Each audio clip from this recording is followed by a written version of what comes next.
मतलब का रिश्ता। दिल छूने वाली कहानी, हार्ट टचिंग स्टोरी। एक गांव में एक बड़ा साहूकार रहता था। साहूकार बहुत पैसे वाला था। आसपास के कई गांव में उसका बड़ा नाम था। लेकिन इस साहूकार को अपने पैसों का, अपने रुतबे का और अपने नाम का बड़ा ही घमंड था। वो अपने नाम को बनाए रखने के लिए बहुत ज्यादा सोचता था और बिना किसी के भावनाओं की कद्र किए वो सब करता था जो उसे लगता था कि करना चाहिए। साहूकार को कई सालों बाद एक संतान प्राप्ति हुई थी। साहूकार ने अपने इस खुशी को मनाने के लिए अपने घर पर एक बहुत बड़ा कार्यक्रम रखा, जिसमें उसने आसपास के गांव के सभी श्रीमंत लोगों को और सिर्फ ऐसे रिश्तेदारों को जो पैसे वाले थे बुलाया था। पास के ही गांव में साहूकार की खुद की सगी बहन भी रहती थी।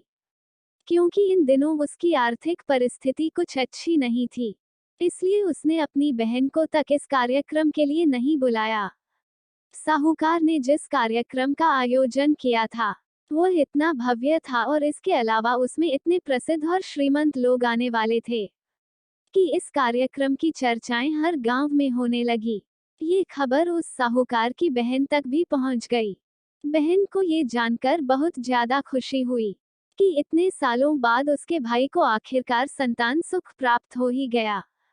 बहन ने सोचा कि भाई गलती से उसे इस बारे में बताना भूल गया होगा और अपनों को भला कोई न्योता देता है। भोली बहन ने अपने भाई के यहाँ उस कार्यक्रम में जाने की तैयारियां शुरू कर दी। जिस दिन वह कार्यक्रम था उस दिन बहन सुबह सुबह ही अपने भाई के घर जाने के लिए निकल पड़ी। रास्ते में अपने पुराने मैले कपड़े देख उसे ख्याल आया कि अगर किसी और के घर जाना होता तो मैं ऐसे कपड़ों में जाने की सोचती भी नहीं, लेकिन मैं तो मेरे अपने घर, मेरे मायके जा रही हूँ, वहाँ मुझे ये सब सोचने की कोई जरूरत नहीं है। जैसे ही वह अपने मायके पहुंची, वहाँ का भव्य आयोजन देखकर वह बहुत खुश हो गई और उसे अपने भाई पर बहुत गर्व हुआ। वहाँ पर वह जल्दी से जल्दी अपने भाई को मिलकर उसकी खुशी में शामिल होना चाहती थी।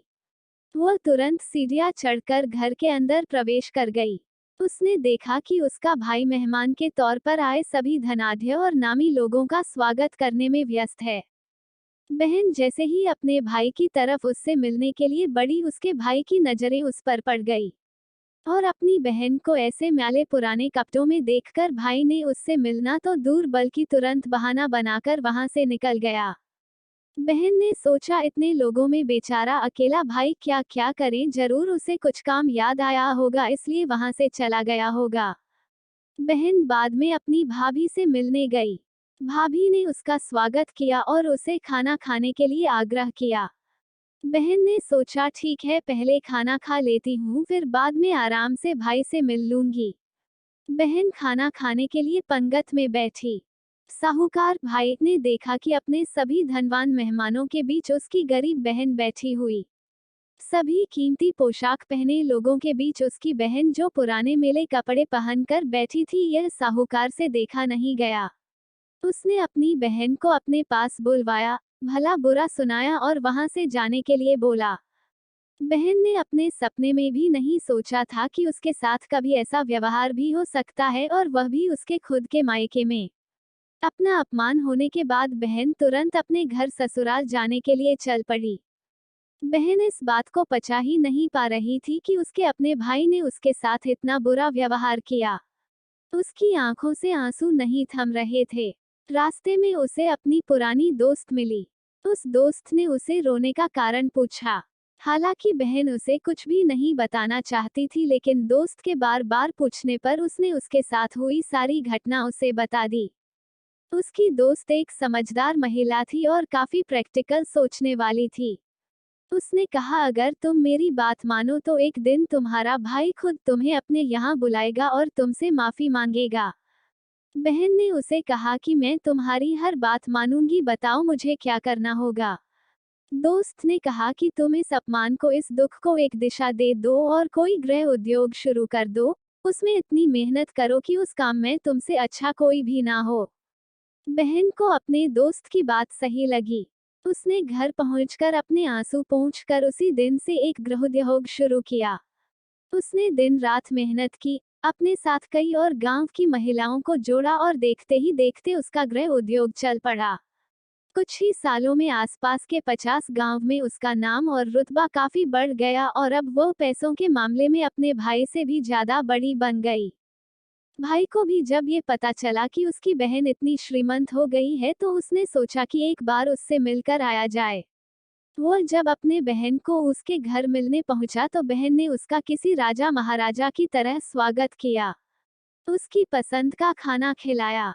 बहन का ऐसा व्यवहार देखकर भाई को अपनी पिछली गलती का एहसास हुआ, इसलिए उसने अपनी बहन को अपने घर होने वाली पूजा के लिए आमंत्रित किया। कुछ ही दिनों बाद बहन अपने भाई के यहाँ उस पूजा के लिए पहुंच गई। जैसे ही बहन अपने भाई के घर पहुंची उसका भाई उसके स्वागत के लिए दरवाजे में ही खड़ा था। बहन अपने महंगी गाड़ी में आई थी, उसने बहुत कीमती साड़ी और उससे भी ज्यादा कीमती गहने दागिने पहन रखे थे। बहन का ऐसा ठाठ बाट देखकर सिर्फ भाई नहीं बल्कि उसका पूरा गांव दंग रह गया। भाई दौड़कर आया और बहन की गाड़ी का दरवाजा खोलकर उसे बाहर आने के लिए कहा और बड़े प्यार से उसे पूजा का प्रसाद ग्रहण करने के लिए बुलाया।